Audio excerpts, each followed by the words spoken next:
America और Iran के बीच 6 हफ्तों के संघर्ष के बाद हुए युद्ध विराम ने तनाव कम कर दिया है। बता दें कि तनाव के बीच 2 हफ्ते के युद्ध विराम पर सहमति बनी है। सीज फायर की दिशा में अमेरिका ने 15 सूत्रीय प्रस्ताव दिया था, जिसके जवाब में ईरान ने 10 सूत्रीय प्रस्ताव पेश किया। ईरान ने साफ किया है कि इन शर्तों पर सहमति बनने के बाद ही वो युद्ध के अंत को स्वीकार करेगा। ईरान की राष्ट्रीय सुरक्षा परिषद ने बुधवार को अमेरिका के साथ 2 हफ्ते के युद्ध विराम की घोषणा की है।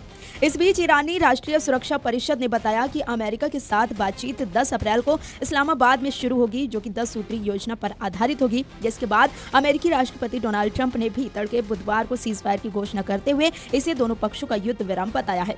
डोनाल्ड ट्रंप ने कहा कि अमेरिका अपने सैन्य लक्ष्यों को हासिल कर चुका है और अब दीर्घकालिक शांति समझौते की दिशा में तेजी से आगे बढ़ रहा है।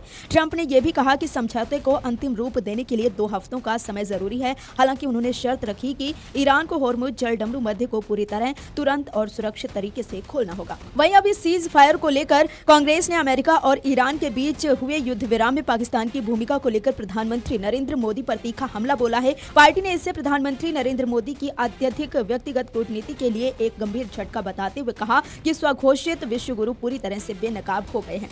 कांग्रेस नेता जयराम रमेश ने बुधवार को कहा कि पूरी दुनिया पश्चिम एशिया में अमेरिका, इजरायल और ईरान के बीच 2 सप्ताह के युद्ध विराम का सावधानी से स्वागत करेगी। उन्होंने आरोप लगाया कि ये संघर्ष 28 फरवरी को ईरान के शीर्ष नेतृत्व की लक्षित हत्याओं से शुरू हुआ था, जो प्रधानमंत्री नरेंद्र मोदी की इजरायल की बहुप्रचारित यात्रा के ठीक 2 दिन बाद हुआ था। कांग्रेस के अनुसार इस यात्रा ने भारत की वैश्विक प्रतिष्ठा को कम किया। जयराम रमेश ने कहा कि प्रधानमंत्री नरेंद्र मोदी ने गाजा में इजरायल के नरसंहार और कब्जे वाले वेस्ट बैंक में उसकी विस्तारवादी नीतियों पर कुछ भी नहीं कहा। उन्होंने कहा कि पाकिस्तान द्वारा युद्ध विराम कराने में निभाई गई भूमिका पीएम मोदी की अत्यधिक व्यक्तिगत कूटनीति के सार और शैली दोनों के लिए एक गंभीर झटका है। जयराम रमेश ने आगे कहा कि जम्मू कश्मीर में आतंकवाद के प्रति पाकिस्तान के निरंतर समर्थन के लिए उसे अलग थलग करने और दुनिया को ये समझाने की नीति की वो एक विफल राष्ट्र है, स्पष्ट रूप से सफल नहीं हुई है। कांग्रेस के अनुसार एक दिवालिया अर्थव्यवस्था जो पूरी तरह से बाहरी दाताओं की दया पर निर्भर है और कई तरह से टूटा हुआ देश ऐसी भूमिका निभाने में सक्षम था। ये पीएम मोदी की जुड़ाव और नैरेटिव प्रबंधन की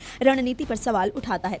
कांग्रेस नेता जयराम रमेश ने आगे कहा कि उन्होंने यानी कि पीएम मोदी या उनकी टीम ने कभी ये भी नहीं बताया कि ऑपरेशन सिंदूर को 10 मई 2025 को अचानक क्यों रोक दिया गया, जिसकी पहली घोषणा अमेरिकी विदेश मंत्री ने की थी। इसके लिए अमेरिकी राष्ट्रपति डोनाल्ड ट्रंप तब से लगभग 100 बार श्रेय ले चुके हैं।